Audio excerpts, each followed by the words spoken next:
बताओ ना अभिनव, तुम मुझसे क्या छुपा रहे हो? चाहत ने पूछा। तभी उन लोगों में से एक ने कहा, नहीं, टाइगर अभी गया नहीं, टाइगर जिंदा है और वो जल्द ही लौट कर आएगा। मैंने तुमसे कहा था ना जॉनी, इतनी मत पिया करो कि संभली ना जाए। कुछ भी बकवास कर रहे हो। बकवास नहीं बकवास तो तुम कर रहे हो। टाइगर का कंपैरिजन दिक्पाल से, विस्की और देसी शराब का क्या मैच। मैं कह रहा हूं टाइगर जिंदा है and he will return soon. Johnny नाम के इस आदमी की बात सुनकर अभिनव के रोंगटे खड़े हो गए थे। वो ये जानना चाहता था कि जॉनी मन से फेंक रहा था या उसके पास सच में कोई जानकारी थी। जब अभिनव उन लोगों की बातों को ध्यान से सुन रहा था, तब इधर चाहत भी उसे देख रही थी। चाहत भी अब अभिनव की तरह उन लोगों की बातें सुनने लगी थी। जब उसके कान में उनकी बातें पड़ी तो वो धीरे से हंसते हुए बोली, क्या डेयरिंग है यार इन लोगों की। दिक्पाल की होटल में बैठकर टाइगर की बातें कर रहे हैं। या तो इन्हें शराब चढ़ गई है या फिर सच में इनमें बहुत हिम्मत है। इतना कहकर चाहत फिर से अपनी कुर्सी पर आराम से बैठ गई थी, लेकिन अभिनव अभी भी उनकी बातें सुन रहा था। टाइगर सबसे बेस्ट है। इंडिया में तो क्या, आउट ऑफ इंडिया भी कोई उनका मुकाबला नहीं कर सकता। दिक्पाल तो दूर दूर तक नहीं, जॉनी ने कहा।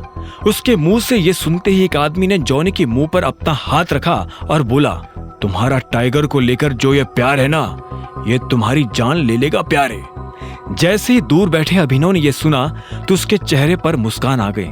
इतने में तीसरे आदमी ने कहा, हाँ यार, ये जॉनी हमें मरवा देगा। मुझे लगता है कि हमें यहाँ से निकल जाना चाहिए। तभी अभिनव की नजर एक काले सूट पहने आदमी पर पड़ी।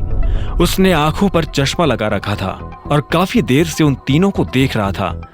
जैसे ही वो तीनों आदमी अपनी जगह से उठकर वहां से बाहर निकले, वो आदमी भी उनके पीछे पीछे जाने लगा। जब वो अभिनव के बगल से निकला तो अभिनव ने देखा कि उसके पास एक बंदूक थी।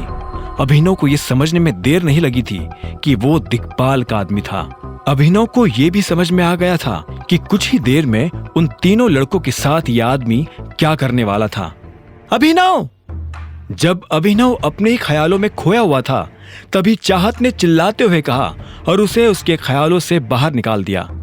अभिनव ने उसे देखा और बोला, क्या कह रही थी तुम मेरी दोस्त से झूठ बोल रहे हो। कौन सी दोस्त? अनन्या! चाहत ने जोर देते हुए कहा। अभिनव को एहसास हुआ कि उससे गड़बड़ हो गई थी।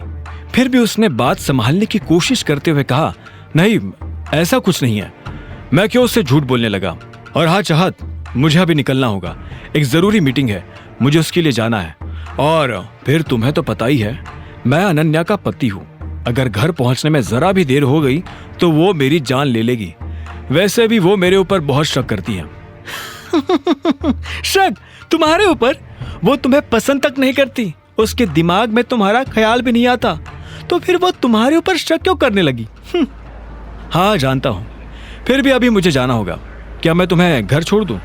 चाहत ने अभिनव के सवाल के जवाब में हाँ में सिर हिलाया और फिर थोड़ा हिचकिचाते हुए अपनी जगह से खड़ी होकर बोली, हम फिर कब मिलेंगे? जल्द ही। अभिनव ने इस बात का कोई जवाब नहीं दिया और चाहत के साथ होटल से बाहर आ गया। जब वो बाहर निकला तो उसने देखा कि जॉनी और उसके साथी पीछे की तरफ भाग रहे थे। अभिनव को यह सब ठीक नहीं लग रहा था। उसने चाहत से पूछा, तुम्हारा घर कहाँ है? अभिनव की आंखें आगे भी थी और पीछे भी। चाहत ने कहा, मुझे बस यही पास ही उतार दो, मुझे वहां एक छोटा सा काम है, मैं वहीं से निकल जाऊंगी। कुछ देर के बाद जब अंधेरा होने लगा, तब अभिनव की गाड़ी उन लोगों के पास जाकर खड़ी हो गई थी जो एक आदमी को घेर कर खड़े थे। उन लोगों के पास पहुंचकर अभिनव को पता चला कि वो लोग उस लड़के को मार रहे थे। रुको! इतने में अभिनव ने चिल्लाते हुए कहा। उसकी आवाज सुनकर सभी रुक गए और पलटकर देखने लगे। अभिनव एक कदम उनके पास आया और बोला, क्यों उस बेचारे को मार रहे हो?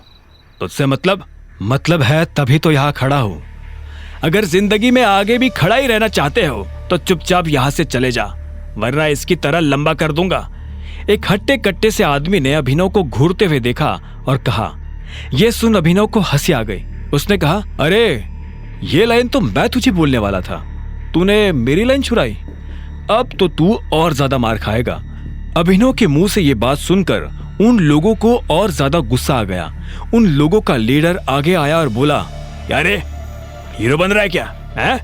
जानता नहीं गुड़गांव में ये हीरोगिरी काम नहीं आती। चुपचाप चला जा, वरना बेकारी हमें एक की जगह 2 कब्रें खोदनी पड़ेगी। अभिनव ने इस बात का कोई जवाब नहीं दिया।